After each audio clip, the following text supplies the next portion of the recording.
Assalamualaikum warahmatullahi wabarakatuh. Selamat pagi dan salam sejahtera buat kita semua. Perkenalkan, nama saya Octavianus R. Sikas, Sarjana Pendidikan Magister Sains. Saya berstatus sebagai salah satu dosen program studi matematika di Universitas Timur. Pada kesempatan ini, saya ingin memaparkan salah satu mata kuliah yang saya ampuh, yaitu mata kuliah program linear. Mata kuliah ini merupakan salah satu mata kuliah wajib program studi matematika dengan bobot 3 SKS dan berada pada semester ke-6. Mata kuliah ini merupakan suatu metode untuk memperoleh hasil optimal dari suatu model matematika yang disusun dari hubungan linear. Adapun capaian pembelajaran mata kuliah ini yaitu yang pertama, 1. Mahasiswa mampu merumuskan model program linear dari masalah real secara mandiri dan bertanggung jawab. Yang kedua, mahasiswa mampu menyelesaikan masalah program linear dengan metode grafik. Yang ketiga, mahasiswa mampu menyelesaikan masalah program linear dengan metode simplex. Yang keempat, mahasiswa mampu menganalisis permasalahan dualitas dari program linear. Dan yang kelima, mahasiswa mampu menganalisis permasalahan sensitivitas dari program linear. Metode pengajaran yang saya lakukan adalah yang pertama, metode delivery atau ceramah, di mana saat saya memberikan materi kepada mahasiswa, kemudian mahasiswa akan melakukan feedback atau umpan balik atas materi yang saya sampaikan.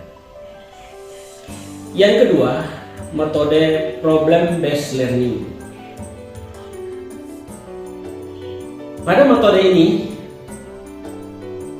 setelah kita menyampaikan materi, saya memberikan tugas atau latihan menggunakan permasalahan atau isu yang terjadi dalam kehidupan sehari-hari dalam bentuk pemahaman dari materi yang disajikan. Mata kuliah ini pada dasarnya dilakukan secara luring atau offline berupa tatap muka di kelas. Selain itu, untuk memanfaatkan teknologi, maka saya membagikan materi pembelajaran dan video materi pembelajaran melalui link YouTube, yaitu di dalam grup WhatsApp yang telah dibentuk di dalam kelas yang saya ampuh. Nah, pada kesempatan ini saya akan menayangkan contoh perkuliahan yang saya lakukan. Mari selamat menyaksikan. Terima kasih. Oke, selamat pagi. Bagaimana kabarnya hari ini? Baik. Semua sehat-sehat ya? Sehat. Baik, kita jumpa kembali pada pertemuan hari ini. Masih yang sama, kita mau mencoba untuk melanjutkan perkuliahan dengan salah satu materi perkuliahan, yaitu terkait dengan metode simplex ya, metode simplex. Dan itu sub yang akan kita bahas di sini, bagaimana kita akan menyelesaikan model program linear dengan pola maksimum. Sebelum kita sampai ke tahap yang ini atau kita membahas materi perkuliahan ini, saya mau tanya sedikit dulu. Pertemuan kali lalu kita bicara tentang apa? Pendekatan grafik. Oke, pendekatan grafik ya. Pendekatan grafik itu kalau tidak salah minggu lalu saya sampaikan seperti apa? Apa pendekatan grafis yang Anda pahami sebenarnya?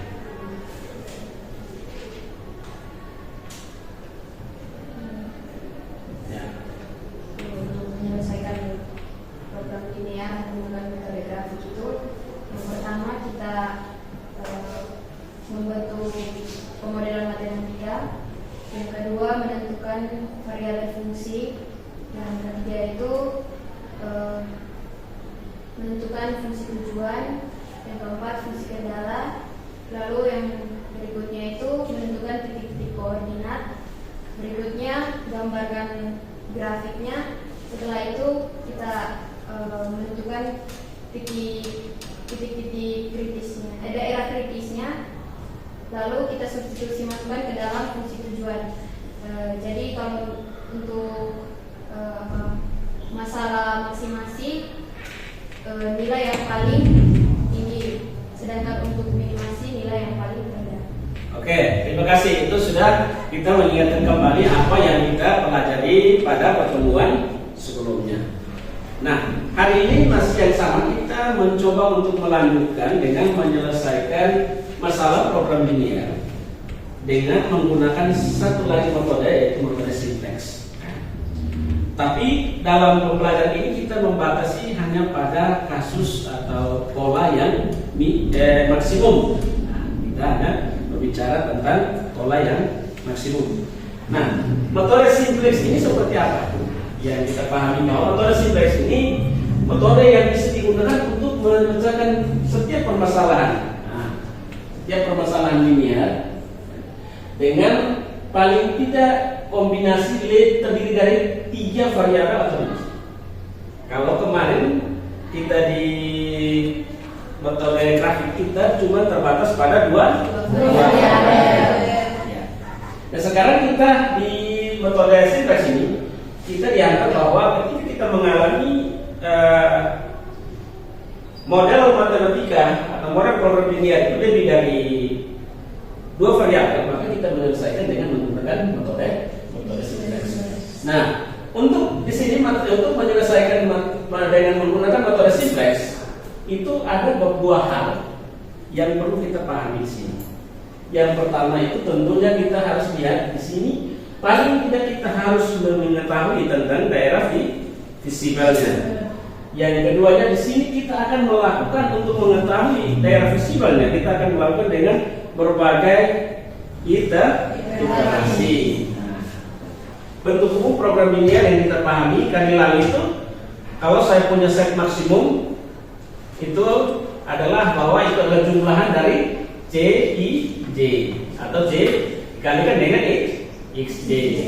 Jadi kalau sini set maksimum atau set minimumnya itu saya tuliskan di sini set, berarti J1, X1 ditambahkan dengan J2, X2 dan seterusnya. Kemudian dengan batasannya berarti saya punya A11, X1 ditambah dengan A12, X2 dan seterusnya. Dengan batasannya itu lebih kecil sama dengan B1, B2 sampai ke BN. Nah, ini model atau bentuk umum model program linear yang sudah kita pelajari sebelumnya. Nah, di sini bentuk standar atau bentuk baku yang kita punya. Kita bicara dari sudut pandang kita terkait dengan fungsi batasannya. Berarti di sini dari suatu fungsi pembatas yang mempunyai tangga lebih kecil sama dengan, ya, kan tadi kita punya modelnya itu, variabelnya itu lebih kecil sama dengan.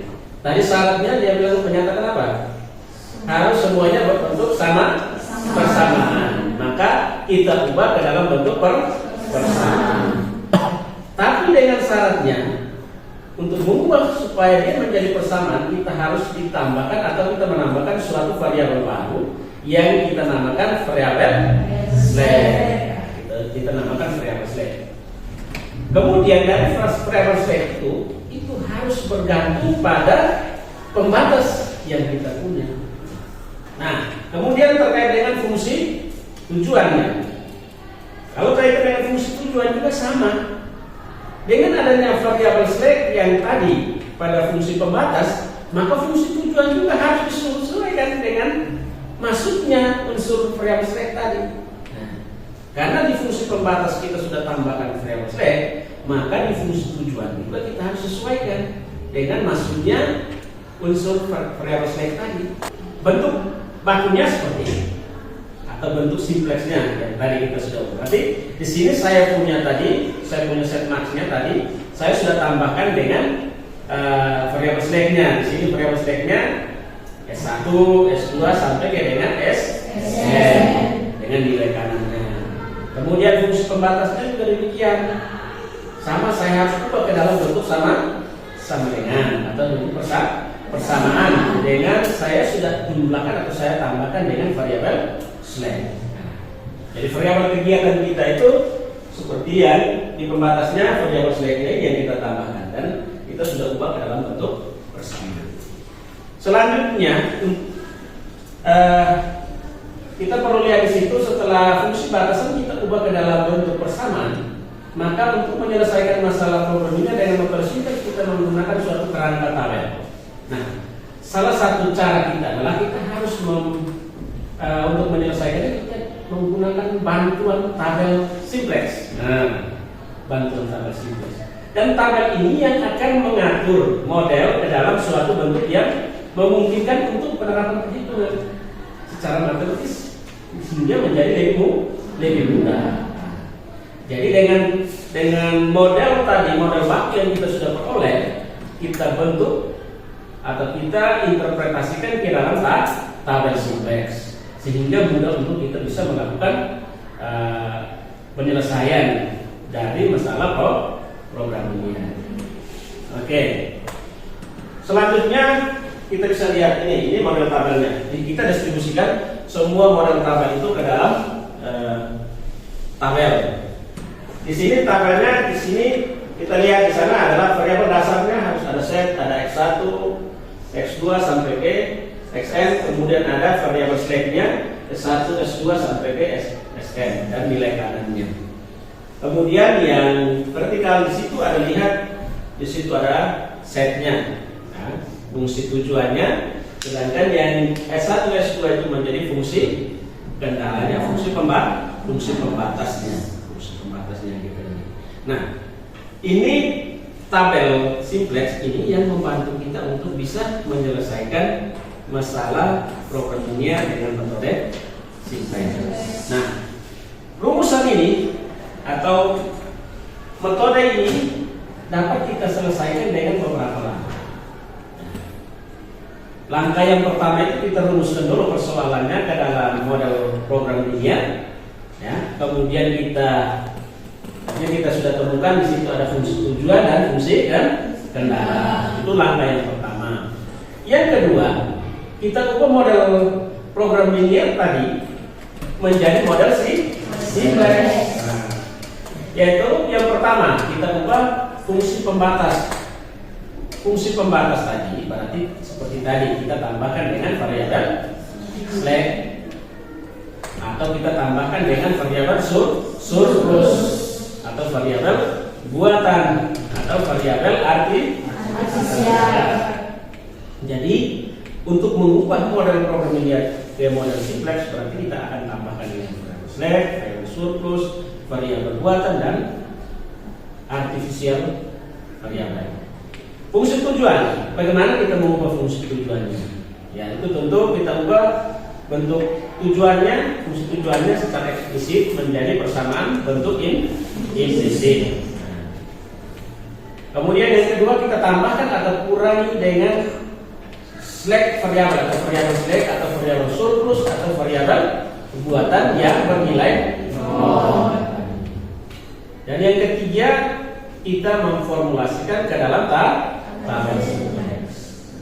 Setelah kita formulasikan ke dalam tabel simplex. Yang keempat kita lakukan langkah-langkah penyelesaian.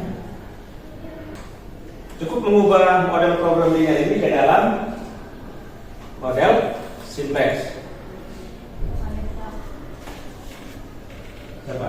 Oke, silakan.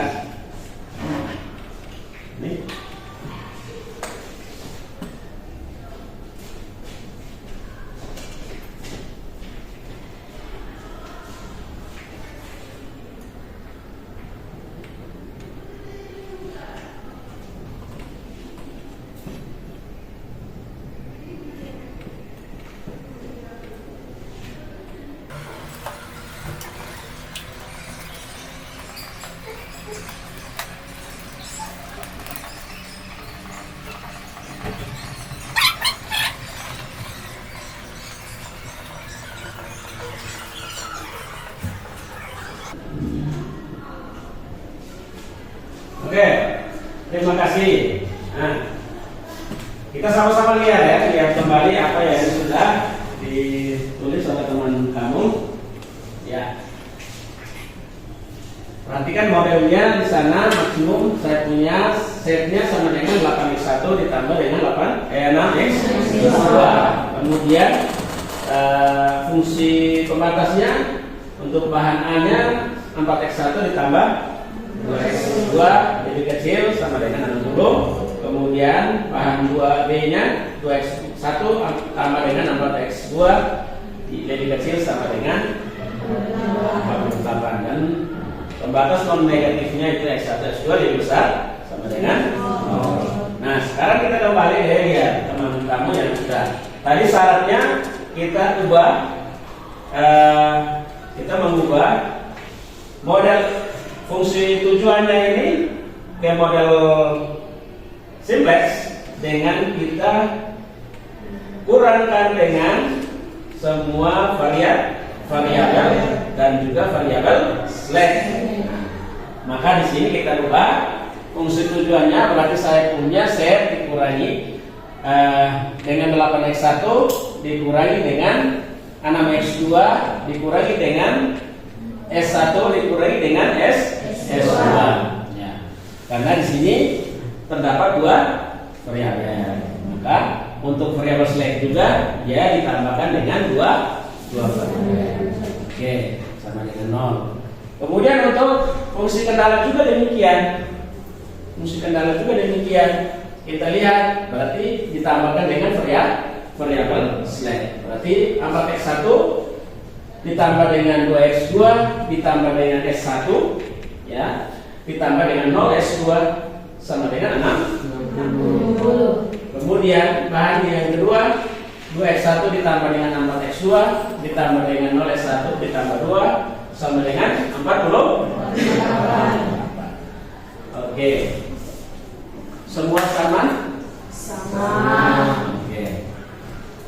Selanjutnya kita coba menyelesaikan. Setelahnya kita coba setelah kita ubah. Nah, ini sudah kita ubah bentuknya seperti atau model sintaksnya. Nah, setelah kita ubah ini, langkah selanjutnya kita interpretasikan atau kita masukkan ke dalam tabel.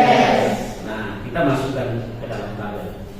Tabelnya di sini tinggal kita tulis seperti tadi bahwa kita punya variabel dasarnya x1, x2 sampai n. Kemudian untuk yang vertikal kita punya set S1 dan S2. Kita masukkan data-datanya ke dalam tabel. Oke, nah ini sudah kita masukkan ke dalam tabel. Nah, langkah selanjutnya kita coba menyelesaikan. Ya, kita menyelesaikan dengan langkah pertama kita otomatis kita sudah punya tabel awal yang sudah kita punya dengan nilai setnya itu ada min 8, min 6, 0, 0, 0. Seterusnya S1 4 2 1 0 60, kemudian S2 nya 2 4 0 1 8. Oke, langkah yang kedua. Tadi kita katakan bahwa kita akan menentukan kolom kunci. Nah, kita menentukan kolom kunci. Nah, bagaimana cara untuk kita menentukan kolom kunci? Nah, untuk menentukan kolom kunci, kita memanfaatkan bahwa kita mencari atau melihat pada tabel itu kolom yang mempunyai koefisien fungsi tujuan yang bernilai negatif terbesar. Berarti nilai negatif terbesar pada kolom kunci di sini atau pada nilai setnya di sini itu adalah di min 8. Itu kita ambil sebagai kolom kunci. Jadi kolom kunci kita itu adalah di kolom X1. Itu kita ambil sebagai kolom kunci. Selanjutnya kita akan mencari baris kunci. Lantai yang berikut tadi kita akan mencari tentang baris kunci. Nah, bagaimana kita mencari baris kunci? Nah, baris kunci ini kita mencari dengan cara kita perlu indeks yang terkecil, nilai indeks terkecil. Kita ambil nilai indeks positif terkecil, nilainya harus positif. Nilai indeks terkecil yang kita ambil. Nah, nilai indeks ini kita peroleh dari mana? kita punya nilai kanan dari fungsi pembatasnya, ya, nilai kanan dari fungsi pembatasnya, ya, yang ini nilai kanannya, nilai kanan ini dari fungsi pembatas ini kita bagikan dengan nilai kolom kunci atau kolom fungsi pembatas tadi. Jadi ini kolom yang kita bagikan. Jadi semua nilai kanan ini kita bagikan dengan nilai yang ada pada kolom X1 yang kita sudah pilih sebagai kolom kunci. Nah, dengan demikian di sini kalau saya punya 6 ini 0 bagi ini otomatisnya 0. Di sini setnya tidak kita perhatikan, yang kita perhatikan adalah fungsi pembatasnya. Maka 60 dibagikan dengan 4 sama dengan berapa? 15. Kemudian 48 dibagikan dengan 2 sama dengan 24. Nah, kita sudah memiliki nilai indeks. Nah, di sini nilai indeks yang kita peroleh ada 15 dan 20. Mana yang paling kecil? 15. Oke, 15. Nah, 15 ini yang paling kecil, maka ini yang kita pilih sebagai baris kunci. Oke. Dari sini kita sudah tahu bahwa kita sudah memiliki kolom dan baris. Dan perpotongan antara kolom dan baris ini kita punya dinamakan angka kunci. Oke, kita lanjut lagi. Langkah yang berikut adalah kita mencari nilai baris baru. Itu artinya nilai baris baru kita harus bagikan dengan nilai angka kunci. Ya, nilai baris baru kita peroleh dari nilai baris lama kita bagikan dengan nilai angka kunci. Maka kita peroleh di sini X1-nya sama dengan 1/2, 1/4, 0 dan 15. Nah, langkah selanjutnya kita mencoba untuk mencari nilai selain baris baru kunci. Artinya di sini kita cari nilai set dan nilai S1. Langkah yang sama dengan ini, tapi kita akan dipandu dengan bentuk umumnya seperti ini, bahwa baris baru yang itu kita peroleh dengan baris lama dikurangi dengan koefisien pada kolom kunci dikalikan dengan nilai baris baru kunci. Berarti di sini saya punya baris set tadi itu adalah saya punya nilainya itu ada di 8, di 6, 0, 0, 0, ya kan? Nah, kemudian saya punya nilai koefisien pada kolom kuncinya itu adalah di 8. Saya kalikan dengan baris baru kunci yang saya punya itu 1/2, 1/4, 0 dan di 15. Maka saya peroleh nilai baris baru setnya itu sebesar 0, -2, 2, 0 dan 120. Langkah yang sama juga saya cari untuk yang baris ketiga atau batasan yang kedua. Maka saya peroleh 0, 3, -1 dan 1 dan 14. Maka hasil ini saya masukkan ke dalam tabel. Nah, di sini saya setelah masukkan ke dalam tabel ternyata masih ada nilai negatif pada nilai set. Maka kita lanjutkan lagi iterasi berikut dengan mengulangi langkah yang sama. Berarti kita pilih X2 sebagai kolom kunci.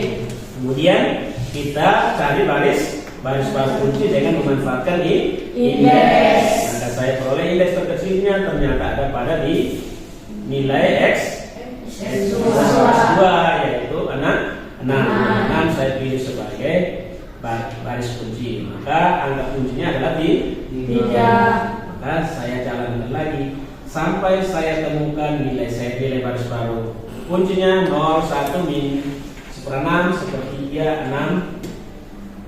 Kemudian satunya cara yang sama dengan S1-nya cara yang sama, yaitu saya peroleh 0, 5/2, 5/3, 2/3 sampai dengan 1/32. Kemudian satunya 1, 0 dan seterusnya. Sebenarnya seperti yang tertera di sini. Nah, pertanyaannya di sini, apakah masih ada nilai negatif pada baris set? Tidak. Dengan demikian, berdasarkan syarat tadi bahwa jika pada baris set tidak ada lagi nilai negatif, maka kita bisa simpulkan bahwa solusinya sudah optimal atau tabel simplexnya sudah optimal. Jika ada yang belum memahami, silakan bertanya sehingga kita bisa melanjutkan lagi.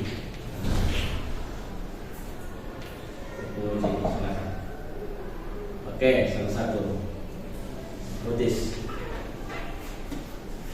Apa perbedaan mendasar antara metode simplex dan metode grafik? Oke.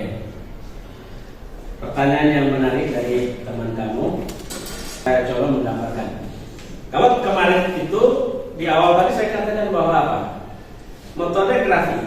Nah, metode grafik itu artinya bahwa apa? Suatu metode yang bisa kita selesaikan atau kita bisa gunakan untuk menyelesaikan permasalahan linear dengan paling sedikit 2 variabel.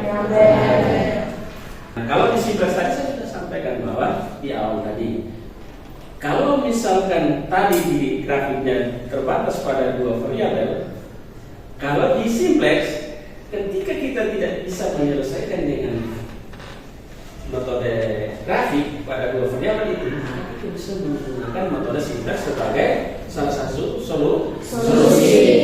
Jadi standar minimumnya itu kita bisa 2 variabel, bisa 3 variabel, dan bisa lebih dari 3 variabel.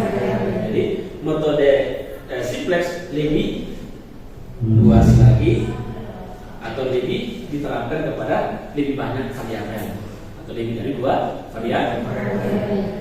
Kurang lebih seperti itu ya, hipotesis. Bisa ya? Bisa. Oke. Karena kita terbatas dengan waktu, maka latihan atau tugas ini silakan Anda lanjutkan di rumah. Ya. Bisa didiskusikan dengan teman-teman. Nanti kita akan lanjutkan pada pertemuan berikutnya. Bisa ya? Bisa. Oke. Mungkin itu saja kesimpulan saya. Coba untuk sedikit mengambil sebuah kesimpulan terkait dengan apa yang sudah kita pelajari terkait dengan metode simplex ini.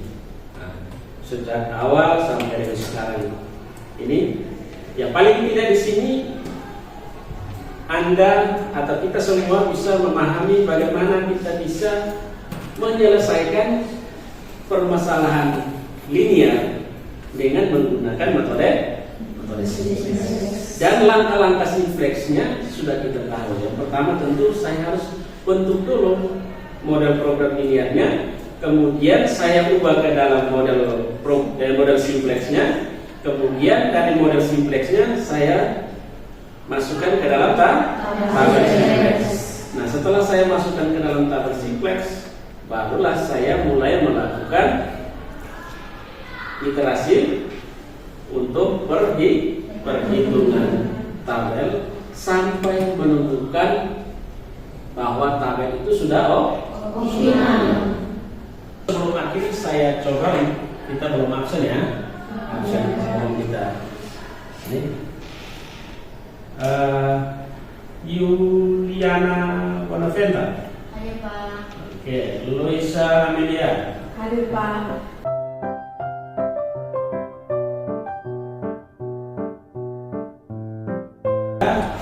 Sampai di sini dan kita akan bertemu lagi pada pertemuan selanjutnya. Selamat pagi dan selamat berjumpa kembali di pertemuan yang berikut.